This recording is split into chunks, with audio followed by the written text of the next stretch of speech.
I'm about to show you how I made like $100 in one day when I was 11 years old. So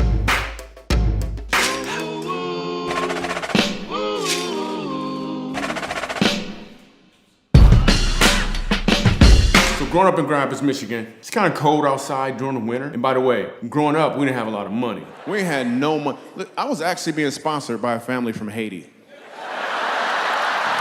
So it's December, it's Michigan. Normally you got like 5 feet of snow. For some reason, it was like 35 degrees. I even pulled my bike out. Let me tell you about my bike. It was really a Schwuffy, half Schwinn, half Huffy. It was like a bike that I kind of put together. Back wheel was like a 26-inch dirt bike wheel, but inside of it was a 29-inch 10-speed inner tube. And then if I did a catwalk long enough, the ride would be really smooth. If you don't know what a catwalk is,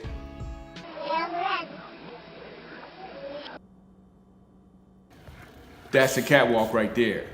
Every once in a while, my chain would pop. Most of the time, you got your right leg in the air, you're putting all this pressure on the pedal, trying to catch up with your friends who got really good bikes, and then the chain, boom, comes loose from the sprocket.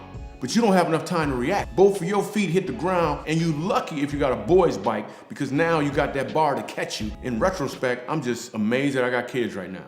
Then my cousin comes over on a BMX Predator.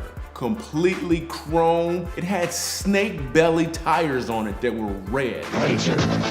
When the tires would roll, it would hum at everybody like, ooh, look at me, look at me, look at me. By the way, I need you to subscribe. Your little button, go ahead, click it and subscribe. His bike was so awesome, kids was lining up so they could lay down and just see the Predator fly over them. And everybody would be under the bike like, whoa. Bang! I got on my bike on the Schwuffy, all the kids scattered like roaches when you turn on the lights. Nobody was there. Ain't no ice cream truck, where y'all going? I said, you know what, enough is enough. I scrumbled up the courage, scrumble's a word, you just gotta look it up. But not right now, because you might get confused. I scrambled up the courage to approach my dad. Excuse me, father. That's what I would say whenever I had a request. I want you to buy me a Predator. My dad was like, how much is a Predator? A Predator was $200 at the time. And when he was done laughing, he said to me, if you want that bike, here's what you do. If you come up with half the money, I'll put in the other half, you can get the bike. I'm 11 years old, something welled up in a brother, like we about to do this thing. The next day I wake up, it's like 7 inches of snow outside. I start knocking on doors and asking people if they want their snow shovel. I went next door to this lady who was like 97 years old. I was like, excuse me, ma'am, would you like me to shovel your snow for you? She said, yes, I would. I had on a snowsuit, so I'm shoveling, got all of the snow off, knocked on the door, and for real, she gave me 60 cents and an orange. Here's what I learned. You gotta negotiate beforehand. Get my shovel, go to the next houses. I'm out all day. I come home exhausted, and I made $91. I remember my dad looking at me and saying, you know what, son, that's close enough. Tomorrow we're gonna go get that bike you want.